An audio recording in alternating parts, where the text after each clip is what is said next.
เราก็มาถึงบ้านนาล้อมแล้วพี่น้องคุณลุงเพิ่นสนใจรถ อันนี้บ่อันซื้ออยู่ท่าแร่ครับซื้อใกล้ๆเฮานี่ก็มีแมนอยู่ท่าแร่เป็นรถไฟฟ้าอยู่ในมือแมนครับอยู่ในมืออยู่ในมือการมือเบรกอยู่ในมือใครเบรกก็อยู่นี่แมนผมมีปัญหาเรียนถ้าสมมุติว่าเขามีปัญหาบ่มีคาดบ่ครับโอ้ได้อยู่สัตว์เฮาย้ายเบรกเห็นบ่เบรกข้างหน้าเฮาย้ายมาใส่นี่ก็ได้เฮาย้ายก็ได้นี่สายเบรกสายเบรกมันอยู่นี่เห็นบ่นี่บ่ได้ใช้บ่เขาไปโฮมกันอยู่ตีนหมดโอ้เฮาแยกมาเป็นระบบแม่นข้างบนนี่ก็ได้แม่นแล้วกำเฮาก็ได้เฮาตัดออกแล้วเขาไม่ใส่อยู่นี่ก็ได้แล้วแต่เฮามักตับเบอร์37,000ครับ37,000นี่มีเลี้ยวเลยนี่คือจังรถยนต์นี่เห็นบ่นะอันนี้แล่นไปตอนฝนตกอ่ะนะ มีเกียร์ถอยเบรกมือคือจังรถยนต์นี่เบรกมือนี่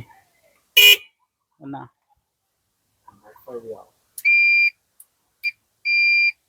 ไปเลี้ยว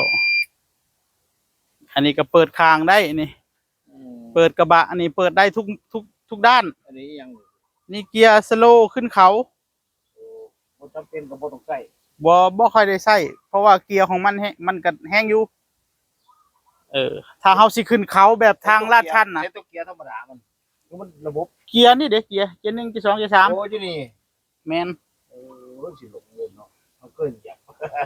เกียร์มันอยู่นี่นี่1 2 3ส่วนใหญ่ผมสิแล่นแต่เกียร์2เกียร์3มันไวโพดโอ้เกียร์3มันบ่เป็นลากเกียร์ลากหยังบ่มันแค่ล็อกความเร็วของมันซื่อๆสมมุติว่าเกียร์3เฮาใช้แต่เกียร์3เฮาบิดคันเร่งเนี่ยมันสิแล่นอยู่ประมาณ50แต่ถ้าเฮาใช้เกียร์3มันจะวิ่งได้70จังซี่นะเกียร์1แล่นอยู่ประมาณ30จังซี่นะเฮาบิดจำก็สร้างเฮาบิดจำมันก็สิแล่นได้ซ้ำนั้นอันนั้นเบรกมือแม่นถ้าเฮาลงแล้วบิดนี่พุ่งพุ่นล่ะซะเร่งพุ่นเจ้าล่ะนี่เบรกมือรอบเดียวบ่แม่นนี่โอ้เอาใส่เบรกมือมันก็สิบ่ขยับเวลาเฮาอันนี้น่ะเห็นบ่นี่มันสิบ่ไปมันบ่คือซาเล้งเฮาได้มันต้องใส่เกียร์ไว้แม่นบ่ล่ะผมบ่อยากให้มันขยับได้แล้วสำคัญมากขึ้นบ่ไว้อันนี้เวลาเราใส่เบรกมือแล้วก็ดึงก็บ่ไปนี่ติดเอาเหาะอยู่บนนี่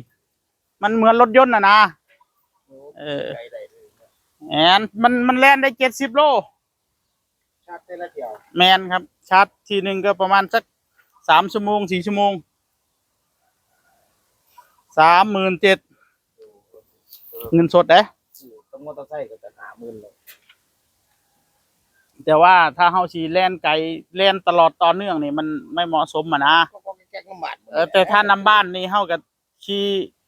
ได้แต่ถ้าจะวิ่งไกลนี่ต้องเผื่อไว้เพราะมันวิ่งได้70 โลต่อการชาร์จนะก็นำเฮือนเฮามานี่ก็ถ้าขี่ก็ก๊อกแก๊กเหมือนตานี่ก็คือสิประมาณอาทิตย์นึงละชาร์จเทื่อนึงโอ้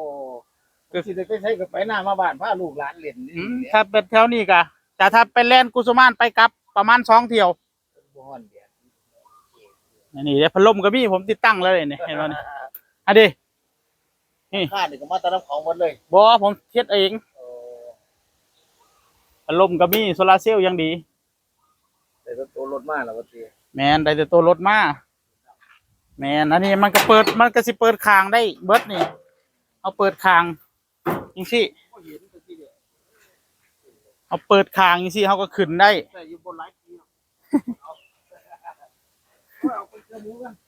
ไปเกลือหมูเนาะไปใกล้แล้วได้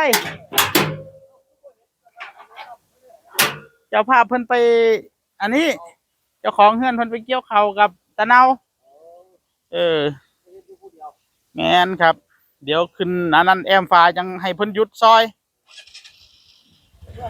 ครับผมคุณ ตาเพิ่นเห็นรถแล้วเพิ่นสนใจพี่น้องเอ้ยก็เลยขอเบิ่งว่าซั่นไปเราก็ไปต่อฝากไว้เท่านี้สวัสดีครับ